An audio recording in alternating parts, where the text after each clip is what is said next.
हाँ स्टार्ट करिए sir. Hi everyone. I hope you can see the screen. मैं पिछली बार थोड़ा सा डिले हो गया था. I think कम लोग थे. I'm just giving a recap of what we discussed in the last class. जो मैंने उसके पहले वाले क्लास में water pollution था. Last class में we discussed about marine pollution. So we talked about various sources and its impacts. You know, I discussed some effect of all of these pollutants that was done like that impacts marine areas. And then we also discussed examples of how plastic pollution is impacting biodiversity. This is a photograph of albatross and all. And then we finally discussed the control mechanisms for, how we can tackle marine pollution. So this was done in the last class. I'm just giving a recap. Then we talked about various examples like what happened in Japan because of mercury pollution. So that was a 1950s wala problem. And I also talked about importance of coral reefs. उसके बाद thermal pollution discuss किया था. Thermal pollution का relationship temperature है, पानी के temperature से related था और उसके क्या क्या इम्पैक्ट्स थे ये डिस्कस किया. जैसे ऑक्सीजन कंटेंट या पैथोजन इंक्रीज करता है, बायोडाइवर्सिटी इम्पैक्ट पड़ता है. सो ये सारी चीज़ें and how it impacts the physical and chemical properties of water. Then what are the examples discuss की कहाँ पे. जैसे यूएस का power plants are very good examples for thermal pollution because they all use water as coolant. And India maybe have thermal power plants, and I was just giving example from US, and then we talked about how thermal pollution can be controlled. उसके बाद हमने noise pollution discuss किया जिसमें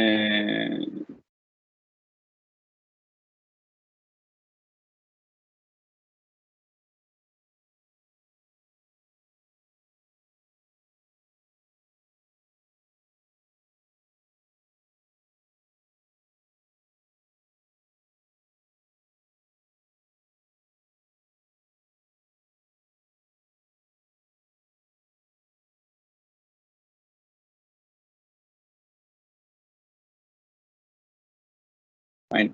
So उसके बाद we discussed about the effects कि humans पे क्या impact पड़ता है noise pollution का. So how it impacts like deafness and physiological disorders or efficiency कैसे गिरता है. Then most importantly we discussed कि how it impacts wildlife. A lot of organisms which basically point ये था कि जो भी organism vocal communication करते हैं, sound produce करते हैं, and that is basically they get impacted by noise pollution. So you can understand. So जैसे birds हुआ या amphibians हुआ या फिर ये whales and dolphins हैं, इनके example लेके मैंने discuss किया था. Noise pollution का control mechanism ये है. This is what we discussed. Because of public awareness and automobiles and noise pollution production कम करना ये सब करके we finished the last part. This was and even trees can help with that. So today we will move on to the next form of pollution. Like I'm finally discussing starting that. So the first topic today will be soil pollution. So if those who have missed, you just got an idea about what we discussed. अगर कोई doubt होता है, you can ask me in the chat box, no problem. And this is what I'm planning to discuss today. Soil pollution के natural as well as man-made source होते हैं. Both of them exist. And the natural sources, which are basically natural disasters like earthquake, जैसे topsoil damage हो सकता है, landslide, hurricanes, floods. So ये सारी चीजों से topsoil obviously damage होता है. So obviously they can lead to soil pollution because fertility तो गिर ही जाएगा soil का बाकी जो भी हो. And it becomes a problem for the soil and it will take time to restore. But man-made sources are much harmful and more dangerous to the soil, which you can easily understand from the pictures that what are the man-made sources. So if you look at the various sources, you can see that if you dump any waste anywhere in the soil, like from industrial waste, it will lead to toxicity in the soil. Then rising population and fast growing cities have caused a lot of urbanization, and you can see it is also impacting the soil fertility, leading to a lot of problems in that area. Then you have mining completely damages the topsoil because जहाँ पे भी हम mining activity करते हैं वहाँ पे पूरी तरह fertility degrade हो जाता है and we dig up the whole area. So you can understand there is a whole loss of nutrient and any other elements that are required essential for the growth of natural vegetation, all they will all be damaged, right? So that kind of it becomes barren completely. You can see that.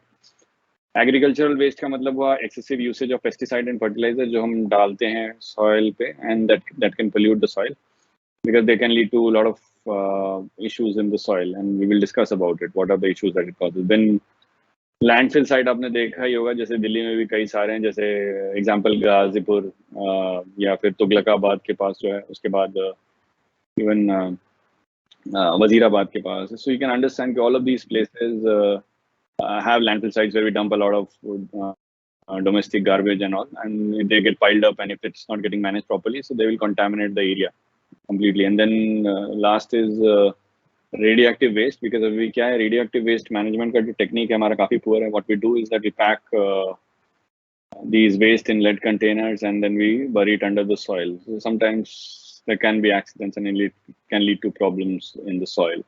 So that is something that you need to understand कि क्या हो सकता है इनसे. तो एक कुछ देख सकते हैं example कि कैसे pollutants होते हैं, उनका क्या impact हो सकता है when they go to the soil, like heavy metals. Like for example, you can see that heavy metals can enter to our body through biomagnification, because they can be there on the soil and the top few inches, and they can be absorbed by plants and they can go inside the humans either directly or indirectly, because obviously either we consume food like some vegetarian foods, or sometimes we can consume some non-vegetarian food also that can bring to us these contaminants indirectly. So it can obviously be damaging for our internal organs like kidney, liver, and it can affect our nervous system as well. So a lot of problems can happen because of that. And if there is dioxins in the soil, you can see it can lead to nerve and liver damage.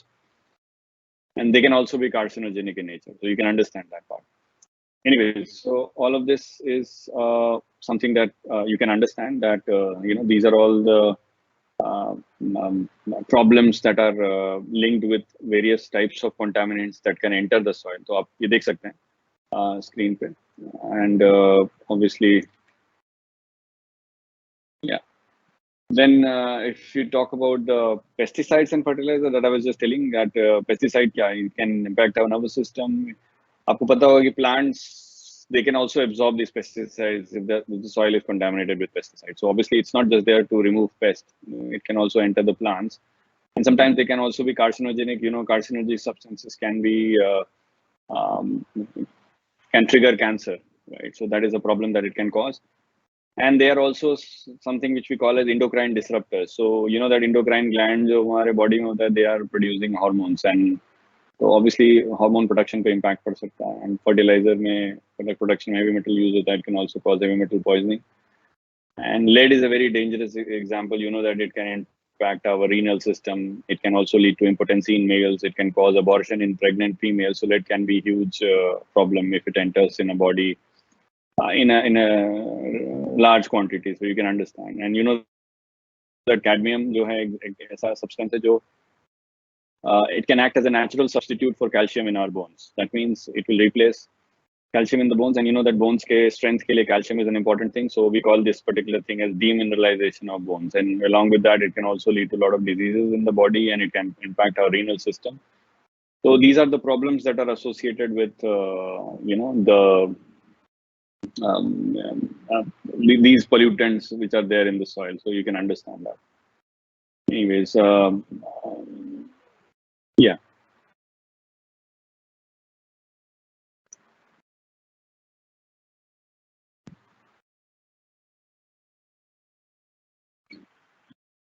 Fine, let's look into the some other effects, like long-term impact of soil being contaminated. Like it can completely make land unfit for use.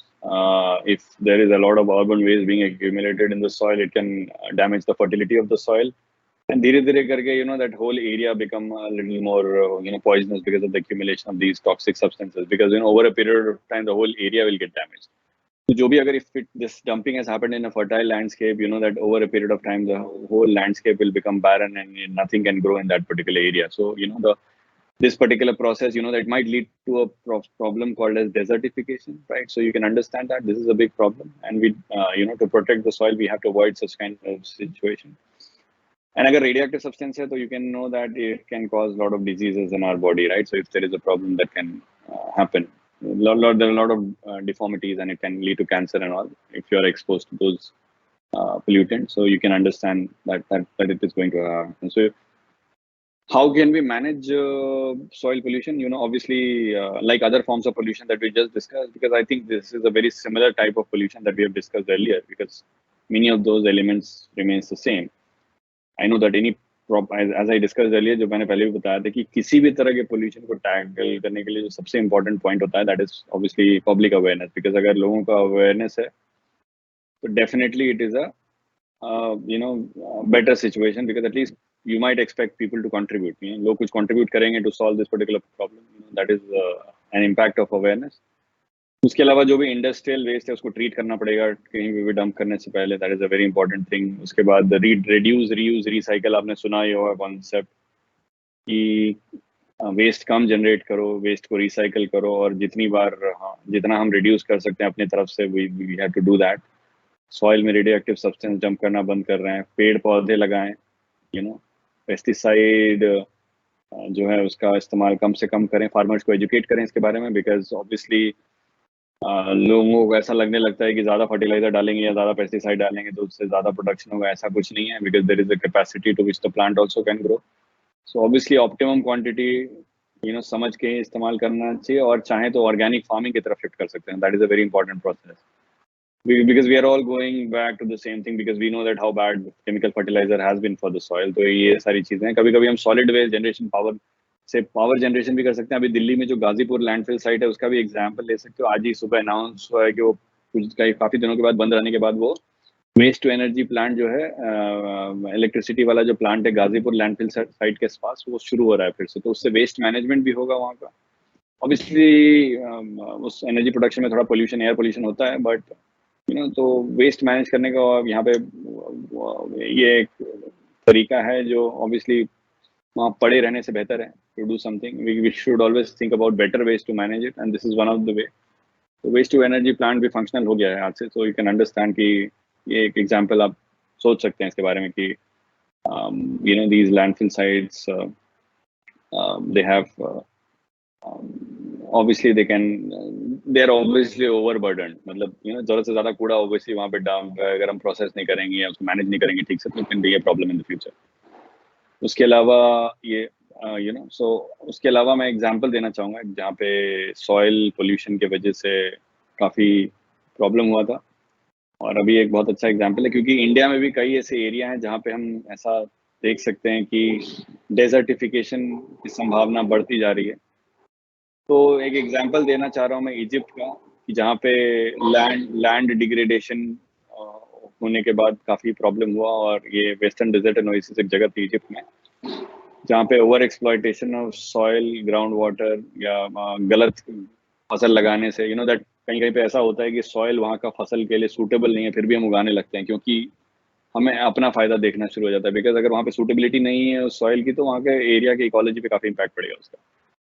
फिर inappropriate cropping pattern, जो वही मैं बता रहा था कि उसका मतलब यही हुआ कि जो क्रॉप सूटेबिलिटी नहीं है उसको उगाना, and then encroachment of sand, जो इलीगल सैंड माइनिंग, और उसके बाद मैनेजमेंट वहाँ पे पुअर होना. So all of these factors collectively led to a problem in that area. तो व्हाट इवेंचुअली हैपेंड कि वहाँ के जो सॉइल का जो क्वालिटी था वो पूरा डिटोरिएट कर गया. वहाँ के सॉइल का सैलिनिटी बढ़ गया, वहाँ के सॉइल में एल्कलिनिटी बढ़ गया, और बहुत ज़्यादा पोल्यूट हो गया. And eventually, right now, that area is not suitable for anything. So this is a very good example from which we can learn कि अगर हम ठीक से एक्शन नहीं लेंगे तो इवेंचुअली खामियाजा हमें भुगतना ही पड़ेगा. So we can understand that. And अभी वो लैंड बिल्कुल भी सूटेबल नहीं है यूटिलाइजेशन के लिए कहीं पे भी. तो ऑब्वियसली जैसा मैंने बताया था कि किसी भी ऐसे सिचुएशन को आने के लिए हमें पहले से तैयार रहना चाहिए, और we have to manage all of these things. तो यू कैन अंडरस्टैंड कि अगर ऐसा हम नहीं करेंगे, अगर हम साइंटिफिकली काम नहीं करेंगे, तो यू कैन अंडरस्टैंड कि भविष्य में बहुत सारे इलाके ऐसे ही डेजर्टिफिकेशन की तरफ बढ़ सकते हैं. So that is one of the things which we should understand, and not try and create a situation where we face the problem in future. So I hope you got the point. Anyway, अगर कुछ होता है तो आप पूछ सकते हैं, लेकिन we'll move on to the next form of pollution, that is nuclear. So पहले तो न्यूक्लियर एनर्जी क्या होता है, that is more important to understand that nuclear energy basically is as you can see that it is energy emitted by atom when it moves from a high energy state to low energy state. आपको पता होगा कि किसी भी radio active substance के isotopes होते हैं जो यू नो स्टेबिलिटी अटेन करने की कोशिश कर रहे होते हैं, आपको पता होगा ना कि आइसोटोप का मतलब होता है same atomic number but different atomic mass. So obviously वो आइसोटोप जिनका एटॉमिक मास ज़्यादा होता है, ऑब्वियसली एटॉमिक नंबर तो सेम होगा ही, number of electrons and protons will be same, and वो जो न्यूट्रॉन एक्स्ट्रा होता है वो रिलीज करके वो सब स्टेबिलिटी अचीव करने की कोशिश करता है. So obviously that is where that is the energy that we are trying to tap, so from these radioactive isotopes, and obviously that is what we call as nuclear energy, right? And what are the sources? ऐसा अभी मैंने बताया था कि naturally radioactive isotopes हमारे अर्थ पे present हैं जो लगातार डिग्रेड होकर स्टेबिलिटी की तरफ जा रहे हैं, तो उससे भी थोड़ा बहुत रेडिएशन तो निकलता ही है. It's a source of mild radiation, and obviously everyday sun, cosmic rays which can even be carcinogenic, and that is obviously we are getting exposed to every day, but these are all very mild sources of radiation. So what is the bigger problem here? You can see the bigger problem is the man-made source. You can understand कि आपको पता होगा कि काफी examples हैं world में जिससे आपको पता चलता है कि न्यूक्लियर एनर्जी कितना खतरनाक हो सकता है. लाइक मैन-मेड सोर्स क्या है? Nuclear weapons. लाइक आपने देखा होगा कि Hiroshima Nagasaki World War II के बाद क्या हुआ. So that is an good example to understand. अभी भी आप अगर पढ़ाई करेंगे उसके ऊपर तो आपको पता चलेगा कि जो एटॉमिक न्यूक्लियर अटैक हुआ था इन हिरोशिमा एंड नागासाकी, वहाँ पे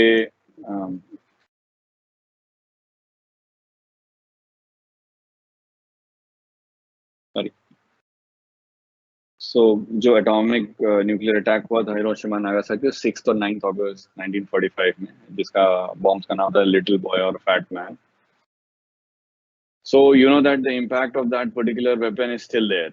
Obviously, you can understand. So you can understand that how dramatic or how damaging that impact is. कि इतने सालों बाद की लगभग 70 साल से ज़्यादा हो गया और अभी भी वहाँ पे उन न्यूक्लियर वेपन्स का इफेक्ट है जो यूनाइटेड स्टेट्स ने जापान के 2 शहर पे ड्रॉप किया था, हिरोशिमा और Nagasaki. So it is a lesson that we learn that if there is another nuclear war, it can be very bad for the planet, right? So you can understand. So it's not a very simple thing. It should not be taken in a casual way. So you can understand that nuclear war always should be avoided, but we will discuss that. But you can understand that nuclear explosion is a very powerful weapon and it's a huge source of nuclear pollution if it is being used. Nuclear power plant, आपको पता होगा कि it's a good thing because emission नहीं होता है, it's a clean source of energy, but अगर कभी गलती से accident हो गया कुछ, so it can lead to a huge damage. अब उसके भी एग्जाम्पल है हमारे पास हिस्ट्री में कि न्यूक्लियर वेपन से जो इम्पैक्ट पड़ा है and how it has been very damaging. जैसे चेरनोबिल जो पहले यूएसएसआर में था, आज की डेट में यूक्रेन है वो, और अभी भी रशिया यूक्रेन में जो प्रॉब्लम चल रहा है उसमें चेरनोबिल में भी कुछ हो रहा है. इन्वेजन हो गया था वहाँ पे भी रशिया का. सो आप न्यूज़ अगर सुनेंगे तो आपको पता चलेगा. एनीवेज, चेरनोबिल का डिजास्टर 1986 में हुआ था. उस समय यूएसएसआर था और वो एक हाई लेवल न्यूक्लियर ट्रेजेडी बोला जाता है, और वो भी मैनुअल एरर के वजह से हुआ था, मतलब किसी आदमी के लापरवाही की वजह से हुआ था. सो that is an important point to learn that even if we are not quite careful, it can lead to disasters like what happened in Chernobyl. उसके अलावा एक बहुत prominent example है जो अभी लेटेस्ट हुआ है 11 साल पहले in Japan, Fukushima Daiichi nuclear tragedy. अब इसका तो मैनुअल एरर तो नहीं था, वो नेचुरल कैलामिटी की वजह से हुआ था. आपको पता है कि 2011 में जापान में बहुत मैसिव सुनामी आया था, और उस सुनामी के बाद जो फ्यूकुशिमा डाइची का न्यूक्लियर रिएक्टर है वो अनस्टेबल हो गया था. तो that is also an example of high level nuclear tragedy that happened in 2011, जिसका भी काफी इम्पैक्ट पड़ा. And both Chernobyl and Fukushima Daiichi are considered to be a high-level nuclear tragedy. Evacuation वगैरह काफी कराना पड़ा था उसके बाद. You can understand that part because atomic nuclear reactor का core unstable हो गया था उसकी वजह से, because of earthquake in Japan. And Chernobyl तो manual error की वजह से हुआ था. उसके अलावा जो source of radiation है वो X-ray है. एक example दे सकते हैं, जो आप हाथ या कुछ इंजरी होने पे हम जब जाते हैं X-ray कराने के लिए तो we are getting exposed to radiation. So that is how X-ray is done, and then obviously some minor things that we use in our daily life like cell phones or luminous clocks or microwaves, all of these are having some mild source of radiation. So let's look at what are the impacts of nuclear pollution. It's a very important question that we need to understand. Obviously, it can cause both problems in body cell, जिसको somatic बोलते हैं, or it can also cause problem in our genes, genetic disorder, जिसको बोलते हैं. So it can be a source of cataract, it can be a source of skin cancer, it can cause bone cancer, it can cause aging, it can also cause heart diseases, right? So that they are all the problem that is associated with somatic disorders. And obviously आपको पता होगा genetic defects होता है, mutation होता है, and बच्चों के death rate काफी high होते हैं, you know. So all of these things you have already witnessed what happened in Japan after that nuclear tragedy that happened in 1945. वहाँ पे काफी बच्चे जो हो रहे थे उनमें बहुत deformity था, और उसके बाद infant mortality काफी high था उस country में, उस जगह पे, उस शहर के आसपास जो भी बच्चे पैदा हो रहे थे. तो you can understand that, but it's already we have seen all of those things. Mutation और जेनेटिक डिफेक्ट्स भी काफ़ी ज़्यादा कॉमन हो जाती हैं when you are expose to these radiations, because obviously you know it completely damages the human body, so obviously you know it can be a big source of problem. उसके अलावा ये तो खैर बॉडी सेल और radiation का impact था, you know, body cell के ऊपर और जीन लाइक हमारे जेनेटिक रिप्रोडक्टिव सेल्स के ऊपर. सो उसके अलावा जो डेथ होता है उसका कारण यही होता है. यू कैन सी एक फोटोग्राफ है लेडी का जो 1945 के हिरोशिमा नागासाकी बॉम्ब ब्लास्ट के बाद खींचा गया था. आप देख सकते हैं इसके शरीर पूरा जला हुआ है. तो ये साइट ऑफ इम्पैक्ट से काफी दूर थी लेडी, जो सर्वाइव की न्यूक्लियर वॉर जो यूएस ने किया था जापान पे. को पता होगा जहाँ पे न्यूक्लियर बॉम्ब एक्सप्लोजन होता है वहाँ जो साइट होता है उस पर टेम्परेचर जो होता है वो लाख डिग्री से भी ऊपर चला जाता है. आपको पता होगा दिल्ली में जब 40 डिग्री गर्मी पड़ती है तो आपकी हालत खराब हो जाती है. 40-45 डिग्री जब टेम्परेचर होता है तो आप इमेजिन करो कि कहीं पे अगर 1 लाख से ज्यादा टेम्परेचर चला गया तो क्या सिचुएशन हो सकता है. Because obviously before you realise वो वेपर बन जाएगा सब कुछ, you know, it causes melt down completely. चाहे वो कुछ भी चीज हो, सभी चीज वेपराइज हो जाएंगे, right. You can understand that because it's an extreme heat. You know, it can completely cause meltdown of everything. Humans will, whatever animals or plants are there, they will burn to death before you even realize that everything is vaporizing, right? You can understand that part. So obviously it is a huge, it leads to a huge destruction of life and property, right? Because you are basically burned down in like high temperature, and that is why nuclear weapons are very dangerous. It kills everything that is there, right, in that particular area. So that is another, you know, major problem that happens if somebody uses nuclear weapon. And obviously जहाँ पे ये impact होता है वहाँ पे it becomes an unlivable place. वहाँ पे कोई भी you know, we don't see any problems happening, any human activity happening in that particular place, or any other activity happening even for other life forms in that place in near future, because that place completely gets destroyed. Right, you can't even go back and live in those places immediately, right? It will take years and years to stabilize.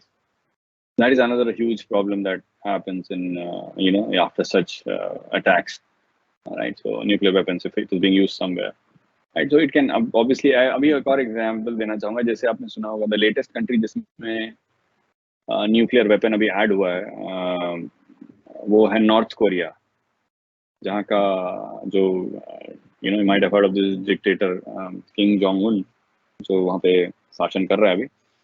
So, north Korea जो last nuclear test हुआ था underground वाला, तो आपको अगर news पढ़ा होगा तो आपको पता चला होगा कि वहाँ पे उसकी वजह से अर्थक्वेक भी ट्रिगर हो गया था, माइनर अर्थक्वेक आ गया. तो इमेजिन करो, तो आपको इससे समझ में आएगा कि ये कितना पावरफुल वेपन है कि it can even you know trigger earthquakes.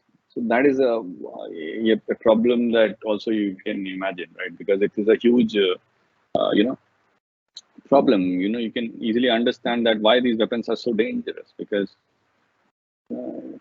लोगों का death तो होता ही है, the area becomes unlivable for years. It leads to even a further problem बाद में कि वो जो dust और smog उड़ेगा ऊपर, वो सदियों तक लगेगा उसको settle down होने में. It will lead to वहाँ पे सनलाइट वगैरह का भी प्रॉब्लम हो जाएगा भविष्य में, यू नो. तो न्यूक्लियर विंटर भी आ जाएगा वहाँ पे. Over a period of time you can understand कि you know long term impact काफी ज्यादा होगा, right. So that is one thing, that something that you can easily understand. Like it is not something that we should be doing. So how can we manage these things? Obviously public awareness, that we should not be very casual about nuclear weapons, and You know that it is one of the most dangerous weapons that humans have ever designed. So obviously, we should try and avoid it. You know, it is definitely we should only keep it as a show of weapon. Otherwise, it's a very destructive weapon. We cannot really use it because it will be something that can, completely wipe out the life from the planet, right? So it is such a dangerous weapon. उसके अलावा तो public awareness होना जरूरी है. Even जो political leadership है उनको ये समझना चाहिए कि ये वेपन्स इस्तेमाल करने के लिए नहीं है, जस्ट फॉर शो ऑफ के लिए रख सकते हैं, but unfortunately we can't use it because it has a huge long-term impact, and it is very, very unethical to use such weapons because it not only kills people, but it destroys everything that is there in that particular area. So even जो भी birds, animals, whatever is there, everything dies in that particular. The whole area's life gets wiped out because of it. Right? You can understand it's most unethical thing to do, right? You can understand that part.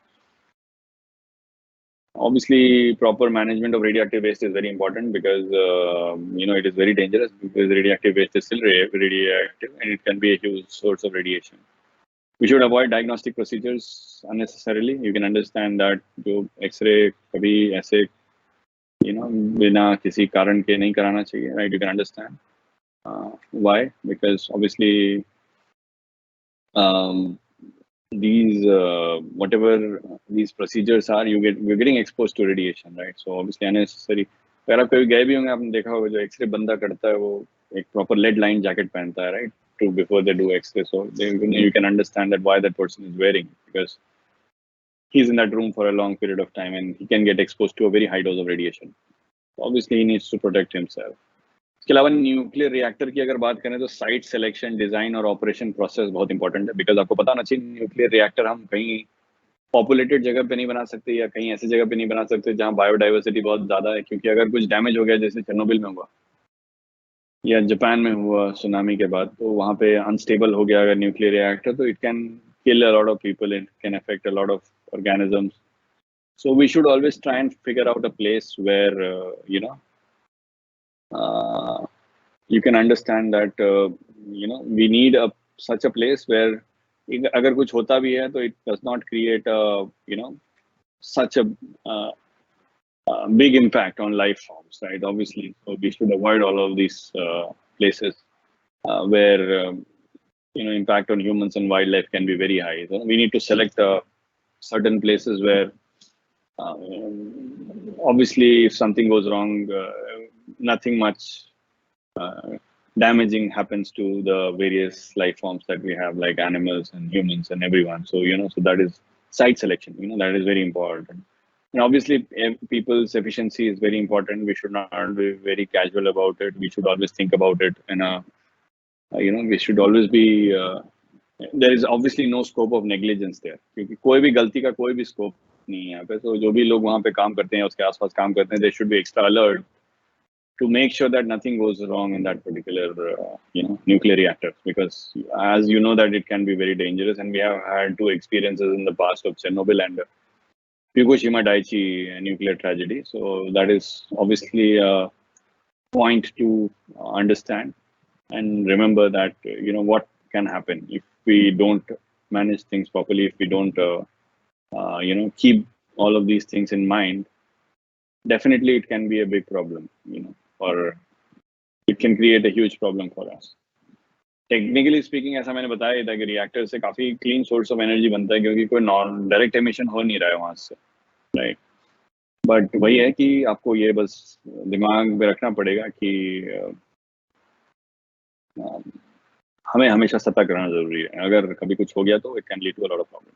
इसके अलावा पेड़ पौधे भी जो हैं वो mild radiation absorb कर सकते हैं. So afforestation is very important, right? पेड़ पौधे लगाना और जो ट्री के आसपास का जो माइल्ड रेडिएशन है वो हमें एब्जॉर्ब कर लेता है. आपको पता होगा पेड़ अभी जितने भी फॉर्म ऑफ पोल्यूशन आपने देखा, हमने डिस्कस किया, उसमें हर जगह पे या तो दो चीज आपने कॉमनली देखा होगा, पेड़ पौधे लगाना या पब्लिक अवेयरनेस. ये दो चीज बहुत जरूरी है, because public awareness is why it is most important. Because अगर लोग अवेयर हैं या जागरूक हैं लोग, तो आपको आप कॉपरेट अच्छे से कर सकते हैं for solving these crisis. That is more important. Generally यही होता है कि लोग अवेयर रहते हैं तो वो अच्छा कॉपरेशन दिखाते हैं किसी भी समस्या का वो सॉल्व करने में, so we can expect that participation, जो हमें अभी बहुत चाहिए, बिकॉज ऑब्वियसली इतनी इतने बड़े प्रॉब्लम, पोल्यूशन या जितने भी तरह के पोल्यूशन, इनसे डील करने के लिए हमें मास सपोर्ट चाहिए ही होता है। अभी आप अपने कंट्री में ही, हम अपने कंट्री में एग्जांपल ले सकते हैं कि जैसे कोई भी अभियान सरकार ने लॉन्च किया, जैसे स्वच्छ भारत अभियान या कोई भी पॉलिसी आती है गवर्नमेंट की, तो उसके फेलियर होने का सबसे बड़ा कारण क्या होता है? Lack of cooperation. Because you can understand कि जैसे स्वच्छ भारत अभियान, ये it's a very good thing to do, like to make country clean and so obviously that there is a big agenda to make toilets and we should stop open defecation in the country, and उसके अलावा बहुत सारी चीजें हैं जो आप देख रहे हैं कि, बट अनफॉर्चुनेटली क्या होता है कि आप देख सकते हैं कि लोगों का कॉपरेशन इससे बहुत कम है, राइट? अभी कुछ नेता या कुछ फेमस लोग झाड़ू वाड़ू लगा के दिखा देते हैं सामने टीवी पे, उसका थोड़ा इम्पैक्ट होता है, बट यू कैन सी कि मास लेवल पे अवेयरनेस तो फैला है, but still we don't see any kind of cooperation from people. And one of the reasons why we see why we see this particular problem happening in our country is that abhi bhi log वही चीज करते हैं जो पहले कर रहे होते थे. Like what we wanted is to अपने आसपास के एरिया को क्लीन रखो, गंद कचरा इधर उधर मत फेंको, बट अभी भी देख रहे हो कि भारत अभी उससे कई गुना अभी भी कोसों दूर है. We are not looking at the positive thing of these abhiyan and all. अभी भी हम अपने उसी धुन में हैं जो पहले था. आपको पता है कि बाद में इन सब चीजों का इम्पैक्ट हमारे ऊपर पड़ेगा ही. अगर हम अभी ठीक हो जाएंगे तो it is always good for us and also for the country, but unfortunately काम नहीं कर रहा है हमारी कंट्री में. You don't see any kind of proper body language for people around in this country, so this is an unfortunate part. But आपको भी समझना पड़ेगा एज अ सिटीजन दैट अगर चाहते हैं कि देश का कुछ हो, so we should think about that we should not contribute towards this kind of problems. आप अपने तरफ से भी सॉल्व कर लेंगे तो एटलीस्ट कुछ लोग तो कम कंट्रीब्यूट करेंगे. You can understand that part, because public participation is very important. Because अभी पता है कि हम लोग एज अ सिटीजन सबसे बड़े स्टेक होल्डर हैं, राइट? कि गवर्नमेंट के पॉलिसी से कुछ नहीं होता है अंटिल उस पॉलिसी को इम्प्लीमेंट ग्राउंड लेवल पे लोग अपने तरफ से नहीं करने देते ठीक से. तो चाहे कोई भी प्रयास हो जाए, बट अनफॉर्चुनेटली अगर लोग कॉपरेट नहीं करेंगे तो it will not work on ground. So because इतने 140 करोड़ की आबादी है, इनको मैनेज करना अपने आप में बहुत मुश्किल है. एंड यू कैन अंडरस्टैंड कि अगर एक और चीज है, मैनेज करना मुश्किल है, और अगर लोग ये ठीक हो जाए तो यू कैन अंडरस्टैंड मैनेज भी बहुत आसान हो जाएगा, बिकॉज मैन पावर बहुत ज्यादा है. बट अनफॉर्चुनेटली वो हो नहीं रहा है. That is what I am trying to we are moving towards the next step only, to waste management, right? I'm trying to point out the problems, and let's switch to the next part of the syllabus, that is waste management, right? तो उसका अभी इसी topic से बढ़ते हुए आगे बढ़ते हैं, वेस्ट मैनेजमेंट. एंड उसका एक इम्पोर्टेंट ऑब्वियसली सॉलिड वेस्ट की बात हो रही है यहाँ पे. तो इसमें हम अभी ई वेस्ट का डिस्कशन नहीं कर रहे हैं, मैं अलग से करना चाहूँगा. वो भी एक तरह का सॉलिड वेस्ट ही है. But we will discuss in how we can solve this waste management problem of our country, and what are the sources of waste, and waste management क्यों जरूरी है, and कोई अच्छा एग्जांपल है वर्ल्ड से क्या waste management का. ये सारी चीज़ों पे हम अभी फोकस करने वाले हैं in this particular topic, because ये बहुत ही इंपॉर्टेंट चीज़ है. बिकॉज हमारे कंट्री में तो खास करके वेस्ट मैनेजमेंट बहुत पुअर है. ये तो हमें बताने की जरूरत नहीं, आपको खुद ही पता है. इट्स वेरी पुअर, बिकॉज ना तो जो ऑर्गेनाइजेशन ये बॉडी है वो ढंग से काम करती है, ना तो लोग गवर्नमेंट गाइडलाइंस का फॉलो करते हैं. अभी सरकारी रूल है कि आप वेस्ट सेग्रीगेट करेंगे, आप ठीक से वेस्ट को देंगे कचरे वाले को, तो बट उसके अनफॉर्चुनेटली ना तो आप या कोई बहुत सारे लोग वेस्ट सेग्रीगेट करते हैं, ना तो जो लेने आता है वो ठीक से काम करता है. उसके बाद वी डोंट रियली नो कि वेस्ट का क्या प्रोसेसिंग सिस्टम है हमारे कंट्री में. अनफॉर्चुनेटली आप हर जगह देख रहे हैं कि लैंडफिल साइड में कचरा बढ़ता जा रहा है, एंड वेस्ट मिक्स होने की वजह से वेस्ट मैनेजमेंट और भी ज्यादा प्रॉब्लमेटिक हो जाता है हमारी कंट्री में. वी कैन सी कि हर तरह का कचरा एक दूसरे से मिक्स रहता है, तो अनफॉर्चुनेटली वो मैनेज करना बहुत इंपॉसिबल हो जाता है. सो that is a big challenge for all of us, and you should understand कि ये सारी जो चीज़ हैं, ये हमारे दिमाग में रहना चाहिए. कि जो कंट्री का जो ये प्रॉब्लम है वेस्ट मैनेजमेंट का, ये कैसे आ रहा है, एंड क्यों इसको, कैसे हमको इसको सॉल्व करना चाहिए. अनफॉर्चुनेटली अगर हम सोचेंगे नहीं ढंग से इसके बारे में, तो it will not gate solve, right? our cooperation is also very important with whatever bodies or the law or the policy is there.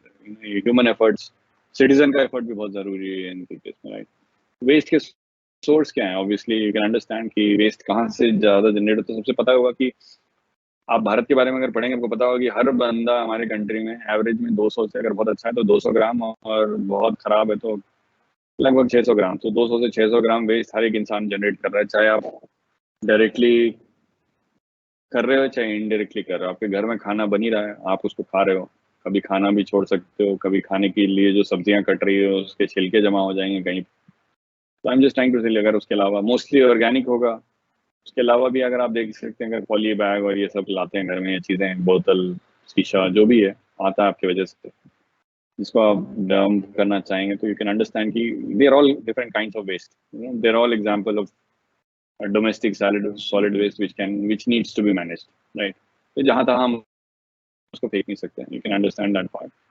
But you देखो, अगर वो फोटो दिख रहा होगा स्क्रीन पे, तो you can understand that is showing a pile of garbage which is being lying on the landfill site. अगर वो प्रोसेस नहीं होता है तो एक जगह जमा होकर के वहाँ पे प्रॉब्लम शुरू कर देता है। इंडस्ट्रियल वेस्ट का मतलब वो जो रॉ मटेरियल हम यूज करते हैं इंडस्ट्री में, उसके बाद जो बचता है उसका इस्तेमाल नहीं होता है किसी भी चीज में, तो that is industrial waste, and which is also required to be, which also is needed to be managed properly, otherwise it will go and contaminate the area if it doesn't get managed. Mining से तो आपको पता ही है, पूरा का पूरा waste जो generate होता है वो इधर उधर डंप हो जाता है, leads to lot of problem in that particular area, lot of pollution related things happen. अगर पानी में मिक्स हो जाता है तो पानी पोल्यूट हो जाता है, उसके बाद अगर सॉइल में मिक्स हो जाता है तो सॉइल कंटामिनेट हो जाता है, right? It becomes a huge problem.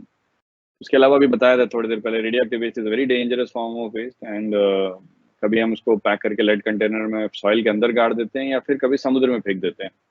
So that is what we do right now with these radioactive waste, and you can understand that it's not a very ideal solution. We might have to think more to tackle these kind of waste. And obviously, पांचवा point आप देख सकते हैं, agricultural waste बहुत ज्यादा हमारे country में, India is agricultural country, and खेती करने के बाद जो बचता है, and that is definitely huge source of you know agricultural waste. Because अभी देखते होंगे कि दिल्ली के पोल्यूशन का एक बहुत बड़ा कारण भी क्रॉप स्टबल बर्निंग है, राइट? सुना ही होगा कि जो पंजाब हरियाणा में खेत में लोग किसान जो है वो आग जो लग जलाते हैं, उससे पोल्यूशन भी बढ़ता है, राइट? तो वो एग्रीकल्चरल वेस्ट की कैटेगरी में आता है, right? I mean obviously crop stubble की बात कर रहे हैं आप, फोटो जो देख रहे हैं स्क्रीन पे वो भी शुगर केन का है, राइट? जब शुगर केन से हम जूस निकाल लेते हैं, उसके बाद जो वो लकड़ी जैसा चीज बचता है, that is basically waste. We are not that is obviously all of these, जो कचरा जमा होता है उसको मैनेज करना होता है, भले ही ऑर्गेनिक है, but definitely it needs to be managed. So that is what we need to understand, and management is very very important in this scenario. And उसके अलावा अभी देखो लास्ट वाला बहुत इंपॉर्टेंट पॉइंट है, medical waste. Specially in pandemic के दौरान आप देखे हुए कितना ज्यादा बढ़ गया है मेडिकल वेस्ट। जैसे कोविड-19 के बाद आपको पता होगा कि मास्क, राइट, पीपी किट, इनका इस्तेमाल बहुत ज्यादा लेवल पे होने लगा। 2 साल पहले जब पैंडेमिक हुआ था तो आपको याद होगा कि अगर हमें ट्रैवल करना होता था तो हमें भी पीपी किट पहनना पड़ता था। अभी तो सिर्फ मास्क पहनना पड़ता है, बट पहले के थोड़े 2 साल पहले जब पता नहीं था कि कैसे मैनेज होगा ये और कितना बुरा हाल हो सकता है, तो उस समय आप एक्स्ट्रा प्रिकॉशन के तौर पे पीपी किट पहन के ट्रैवल करते थे। उस दौरान बहुत ज्यादा बायोमेडिकल वेस्ट जनरेट हुआ। उसके बाद जब लास्ट ईयर वैक्सीनेशन शुरू हुआ, आपको पता होगा सिरिंज और वैक्सीनेशन की बॉटल जो है वो बहुत ज्यादा वेस्ट जनरेट। अब इंडिया में ही आपको पता होगा कि 120 करोड़ लोगों को वैक्सीन लगभग लग गया है, और किसी को 2 डोज और किसी को 3 डोज भी लगा हुआ है। और ऑब्वियसली इससे आपको क्या समझ में आ रहा है, आपको पता ही होगा कि कितने सिरिंज और कितने वैक्सीन के वायल, तो बायोमेडिकल वेस्ट ऑब्वियसली बहुत ज़्यादा जनरेट हुआ है हमारी कंट्री में खुद, बिकॉज हमारे पॉपुलेशन भी बहुत ज़्यादा है। तो obviously we generate a lot of biomedical waste in our country as well. So these are the things that आपको समझना पड़ेगा कि ये जितना इंडिया में जनरेट हुआ उतना शायद कहीं भी चाइना ही होगा जो जहाँ पे जनरेट हुआ होगा, right? You can understand it's a huge problem. ये सबको भी मैनेज करना बहुत इंपॉर्टेंट है अच्छे से, otherwise it can lead to a lot of problem. Even health problems can be associated. Let's see what all the problems that are associated with it. पहला तो health problem की बात कर रहा था, it can increase in disease vectors. आपको पता होगा जहाँ पे भी कूड़ा कचरा या स्पेशली ऑर्गेनिक कचरा जमा होता है, वहाँ पे मच्छर मक्खियाँ इन सब का फैलाव बहुत ज़्यादा रहता है। So it can promote disease vectors. Disease vector का मतलब होता है जो भी ऑर्गेनिज्म डिजीज कैरी करते हैं, right. Obviously they can promote that. अगर आप साफ सुथरे जगह पे आप ये सब चीजें नहीं देखेंगे, मक्खियों को या मच्छर को यहाँ वहाँ घूमते हुए नहीं देखेंगे। अगर वेस्ट जहाँ पे भी डंप हुआ है वहां से रन ऑफ हुआ और वो कहीं यू नो पानी में चला गया, वहां से रन ऑफ होके, तो वो कंटेमिनेट रहेगा वाटर, वाटर बॉडी भी कंटेमिनेट हो जाएगा। अगर किसी जगह पे सॉइल पे डंप है तो अभी बताया था सॉइल पोल्यूशन भी होगा उसकी वजह से, राइट। अगर पानी सॉइल के ऊपर वो कचरा जमा है, अगर हम जलाएंगे तो एयर पोल्यूशन होगा। अभी मैंने बताया था मैं वेस्ट मैनेजमेंट के लिए हम अभी एनर्जी प्रोडक्शन इस्तेमाल करना चाह रहे हैं सॉलिड वेस्ट का, तो उससे एयर पोल्यूशन होगा। अनफॉर्चुनेटली वो भी एक सिचुएशन आता है अगर हम कभी मैनेज करने की कोशिश करते हैं। Radioactive waste source disease का सोर्स है, कार्सिनोजेनिक होता है, मैंने बताया ही था, राइट। और देखने में तो डेफिनेटली अच्छा नहीं लगता है, एस्थेटिक वैल्यू बहुत खराब है। किसी को भी कचरे का पहाड़ देखना पसंद नहीं है, right. You can understand obviously, but पता नहीं फिर भी लोग क्यों इतना कंट्रीब्यूट करते हैं वेस्ट में। हमारे कंट्री में आप देखा ही होगा आपने, किसी से भी आप सवाल पूछेंगे सब बताएंगे कि कचरा बहुत बढ़ गया है, ये है वो है। बट अनफॉर्चुनेटली सबको ये समझ में नहीं आता है कि वो कचरा का कंट्रीब्यूटर कौन है, right. Obviously you can understand, and उनको पता होना चाहिए कि मोस्टली उनमें से कुछ लोग भी हैं जो उसमें कंट्रीब्यूट कर रहे होते हैं, ऑब्वियसली देखने में तो अच्छा नहीं लगता है, बट अगर कल समझ में आ जाए सबको तो होपफुली ये रोड पे फेंकना लोग बंद कर सकते हैं, right. Will they should wait for the proper channel to come, and जो म्युनिसिपल वाले हैं उनके पास ही जाएं, तो कम से कम सिटी क्लीन होना तो बहुत आसान हो जाएगा, लोग कॉपरेट करना शुरू कर दें। उसके बाद वही बात एमसीडी की, उनका काम है मैनेज करना वेस्ट, कैसे भी होगा। अनफॉर्चुनेटली ना तो गाइडलाइंस कोई फॉलो करता है, ना तो ये प्रॉपरली होता है हमारे कंट्री में, तो ये बहुत बड़ा प्रॉब्लम है। ये बेसिकली अवेयरनेस की कमी बोल सकते हैं, या फिर सिविक सेंस की कमी बोल सकते हैं लोगों में। तो you can understand it becomes a problem, so obviously सिर्फ बैठ के हम क्रिप करते रहते हैं, बट अनफॉर्चुनेटली कंट्रीब्यूटर ज्यादातर लोग नहीं होते हैं इसमें, मतलब सॉल्व करने के कंट्रीब्यूशन में बहुत कम ही लोग रहते हैं, राइट। यू कैन अंडरस्टैंड कभी कभी आपने देखा होगा कि जो ड्रेनेज सिस्टम है सिटी का, उसमें भी ये सब कचरा फंस के उसको भी जाम कर देता है। ये एक बहुत बड़ा प्रॉब्लम है। दिल्ली जैसे शहर में आप देखोगे पानी का फ्लो रुक जाता है, कि बहुत ऐसे लोग हैं जो मूर्खतापूर्वक जो सॉलिड वेस्ट है उसको नाले में भी डाल देते हैं, और नाले में अगर सॉलिड वेस्ट आप डाल देंगे किसी भी तरह का हो तो वो चोक तो कर ही देगा। फिर उसको साफ करो, फिर उसमें पानी का बहाव मेंटेन कराना पड़ेगा, अदरवाइज वो पूरा ओवरफ्लो करेगा। पूरे शहर में कई जगह पे दिल्ली में देखोगे डूबा ही रहता है मानसून में, बिकॉज ऑब्वियसली पानी का एग्जिट नहीं है कहीं पे, तो ऑब्वियसली वो कहीं पे जमा हो जाएगा, and it can lead to lot of problem and inconvenience for the people who are there. So these are all the things that point जो हमें याद रखना बहुत जरूरी है। इस पे ध्यान देके ही काम करना पड़ेगा कि इससे क्या हो सकता है, right. All of this is a problem. कुछ एग्जांपल दे सकता हूँ मैं इम्पैक्ट का। जैसे आपने सुना होगा प्लेन क्रैश जो एयरक्राफ्ट के बर्ड हिट से होता था। सो this is an example, aircraft bird encounter. आपको पता होगा कि एयरक्राफ्ट सबसे ज्यादा वल्नरेबल होता है लैंडिंग और टेक ऑफ के दौरान, जब बर्ड उसी बहुत नीचे हाइट पर फ्लाई कर रही होती हैं। अभी क्या हो रहा था कि कभी कभी एयरपोर्ट के पास अगर कचरा जमा होता है तो लैंडफिल साइट में बर्ड्स बहुत अट्रैक्ट होते हैं। कहीं पे भी आपने देखा होगा कूड़े का बहुत बड़ा डंप है तो आप देखेंगे बर्ड्स वहां पे काफी आ रही होती हैं, क्योंकि उसमें ऑर्गेनिक वेस्ट भी होता है जिसको बर्ड्स खाने के लिए वहां पहुंचते हैं, और उस बर्ड्स को खाने के लिए बड़े बर्ड्स आ जाते हैं जो उसके ऊपर उड़ रहे होते हैं।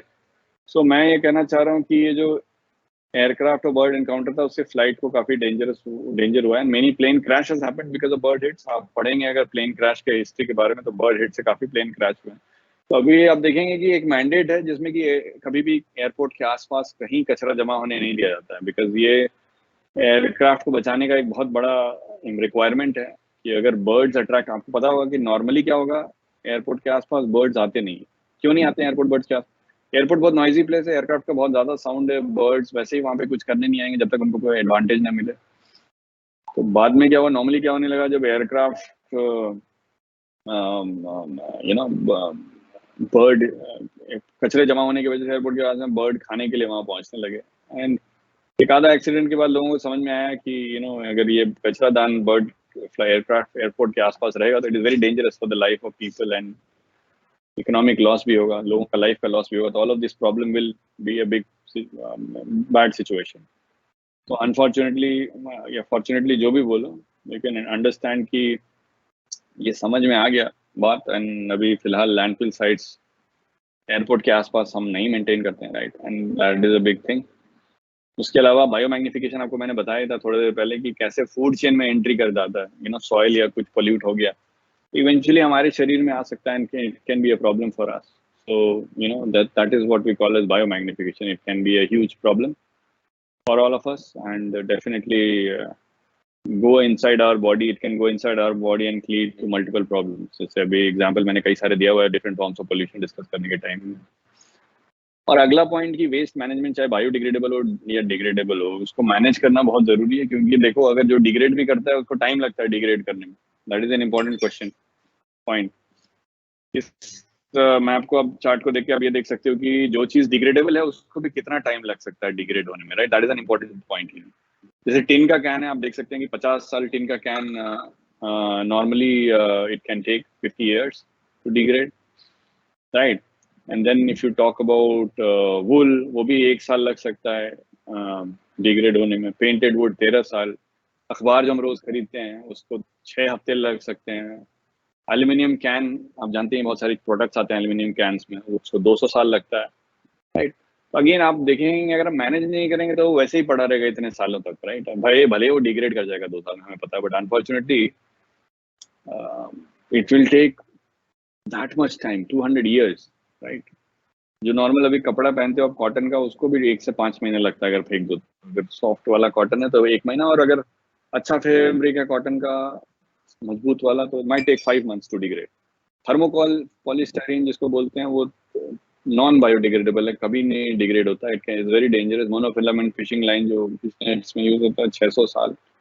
कार्डबोर्ड जो इस्तेमाल करते हैं 2 महीना। तो आप देख सकते हैं कितना कितना ज्यादा टाइम इन चीजों को डिग्रेड होने में लगता है। भले ही डिग्रेडेबल सब्सटेंस है तो भी टाइम तो लगता ही है, चाहे 2 महीना लगे चाहे 10 साल 50 साल लगे, बट यू कैन अंडरस्टैंड कि there are many things that take a lot of time, even though उसको हम डिग्रेडेबल की कैटेगरी में रखते हैं। जैसे टिन कैन ही ले लो, डिग्रेडेबल की कैटेगरी में आता है, बट देखो 50 साल लगता है डिग्रेड होने में।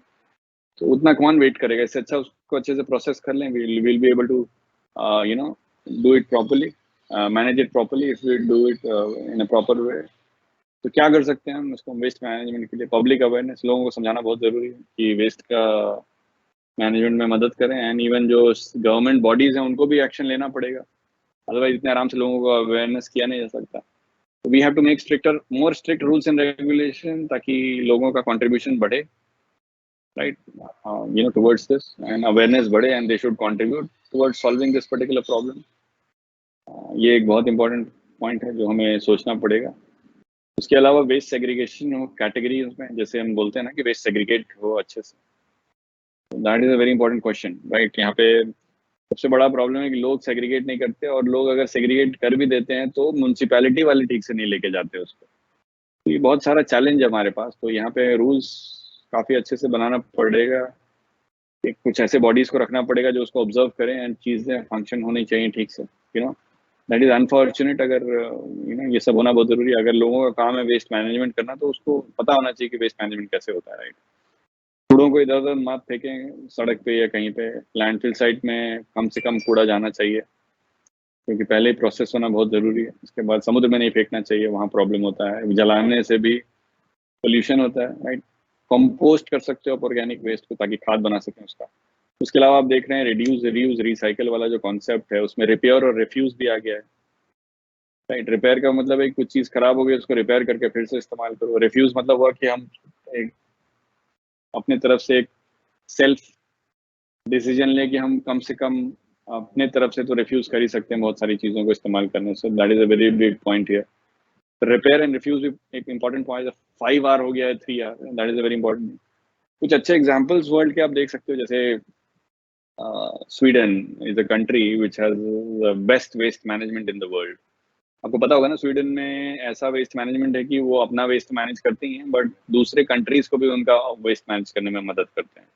उनका अब सिर्फ 1% कचरा ही लैंडफिल साइट पे जाता है, 99% वेस्ट पहले ही मैनेज हो जाता है किसी भी चीज़ों के लिए, बहुत सारी चीज़ों के लिए। So you can understand, so it is a very very important point कि अगर कंट्री चाहे या उनका मैनेजमेंट चाहे उस कंट्री का, या पॉलिटिकल विल हो उस कंट्री में, तो हम काम अच्छे से कर सकते हैं, स्पेशली हमारे कंट्री में, बिकॉज हमारे यहाँ मैन पावर तो और ज़्यादा है। अगर हम भी डिसाइड कर लें कि we manage properly the waste, तो we will be able to achieve it. But again उसके लिए हर स्टेप पे लोगों को एफिशिएंट होना पड़ेगा। इवन सिर्फ गवर्नमेंट की तरफ से ऑर्डर आने से कुछ नहीं होगा।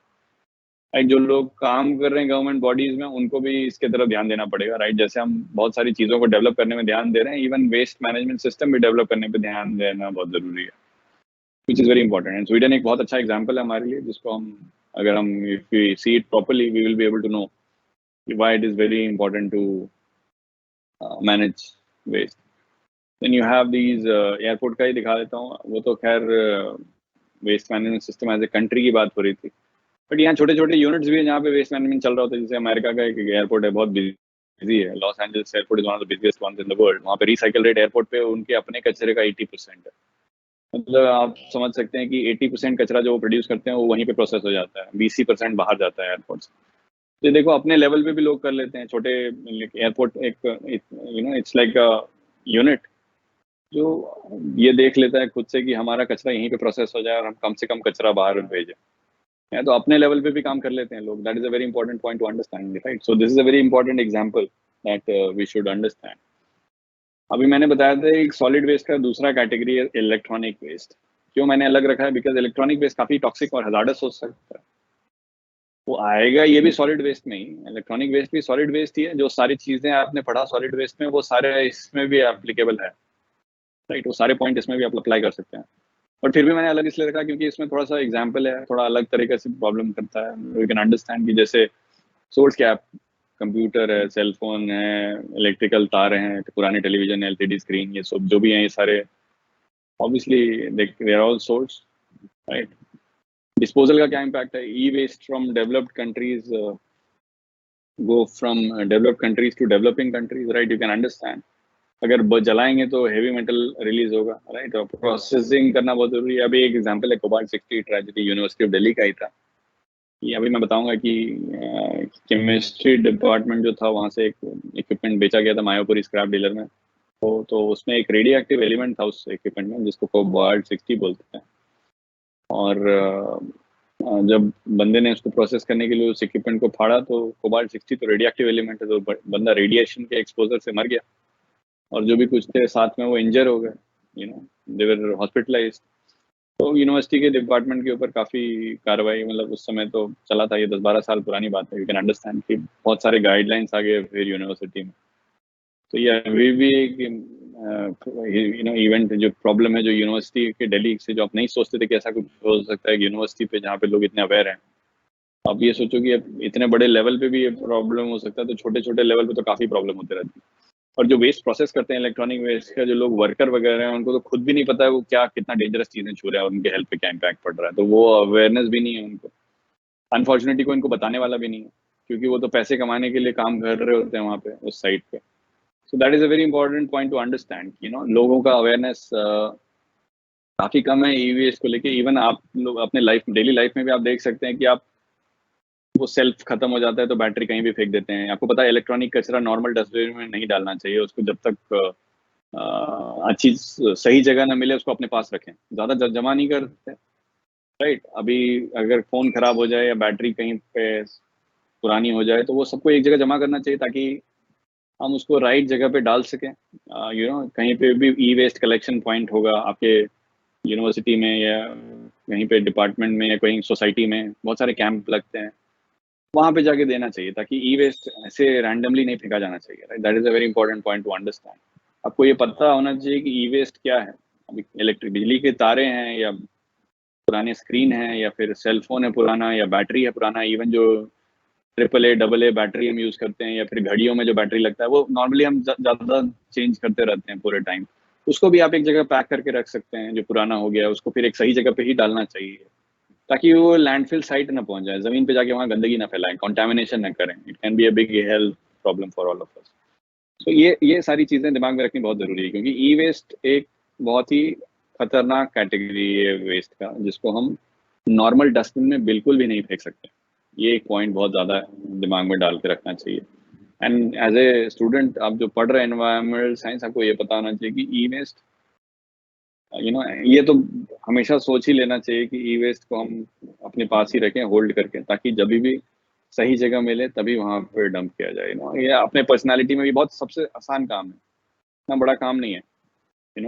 मेरे से ही मैं ही साल भर रखा रहता हूँ, अगर मुझे कोई ई वेस्ट डंपिंग पॉइंट नहीं मिलता तो मेरे पास बैटरी पड़ी रहती है पुरानी, नॉर्मल सी बात है। अगर पता चल गया है कि उससे प्रॉब्लम होता है तो फिर हम वो हरकतें नहीं करना चाहते हैं, right? That is what you can understand. So obviously we all can keep and do things in a proper way and help in way from managing the waste properly. अगर नहीं समझ में कुछ आता है तो उसके बारे में पढ़ भी सकते हैं कि क्या करना चाहिए उसके साथ, राइट? You can understand. तो लास्ट पॉइंट है इसका, जो हम एज एन इंडिविजुअल क्या कर सकते हैं, एज अ सीखने के बाद इतना कि क्या क्या हम कर सकते हैं जो पोल्यूशन का प्रॉब्लम या फिर ये जो वेस्ट का प्रॉब्लम हो रहा है इसको कैसे हम सॉल्व कर सकते हैं। गाड़ियाँ चलाना कम करें, पब्लिक ट्रांसपोर्ट का इस्तेमाल करें, कार पूलिंग करें, फ्यूल जो अच्छी वाली है उसका इस्तेमाल करें या इलेक्ट्रिकल व्हीकल खरीद लें। आपको पता है डीजल गाड़ी सबसे खराब होती है, मैंने पहले भी बताया था। पेट्रोल गाड़ी को तो सीएनजी भी बना सकते हैं और पेट्रोल खुद भी डीजल से कम पोल्यूट करता है। तो बहुत सारी चीज़ें जो दिमाग में डालना पड़ेगा, लेकिन रिलेटिवली डीजल गाड़ियों को सबसे खराब माना जाता है, राइट? सबसे खराब क्वालिटी फ्यूल माना जाता है। पेड़ पौधे लगाने सही जगह पे ज़रूरी है, ये नहीं कि जहाँ मन मर्जी वहाँ पेड़ लगा दिए। पेड़ लगाना ज़रूरी है बट कहाँ लगा रहे हो ये भी बहुत ज़रूरी है, राइट? एंड इधर उधर डंप करना वेस्ट नहीं चाहिए, सेग्रीगेट करना सीखना होगा वेस्ट को। फार्मर्स को एजुकेशन भी ज़रूरी है ताकि पेस्टिसाइड फर्टिलाइजर कम इस्तेमाल करें। अगर आपका खुद का फार्मिंग का बैकग्राउंड है, अपने घर में भी आप एजुकेट कर सकते हैं लोगों को, right? And non biodegradable stuff का इस्तेमाल कम से कम करें, राइट? बिकॉज वो तो बहुत ही प्रॉब्लमेटिक कचरा है जो कभी डिग्रेड भी नहीं करता एनवायरनमेंट में। पानी बचाएं, बिजली बचाएं, बिकॉज यू अंडरस्टैंड कि ये भी बहुत इंपॉर्टेंट रिसोर्स है हमारे कंट्री का। So we should always think about protecting all of these things and that is how we can solve these problems, right? I believe you understood and you have to understand कि the waste जो होता है, अगर हम काफ़ी चीज़ें अपने level पे ही कर लें, जैसे कुछ लोग अपने घर में भी कंपोस्ट करते हैं, लाइक ऑर्गेनिक कंपोस्ट। कभी कभी नहीं काम करता है ठीक से, जैसे अगर ठीक से नहीं करेंगे तो नहीं काम करता। तो बट प्रॉपर तरीका होता है उसको करने का। अगर if we are able to do it, it is very very helpful for the environment, right?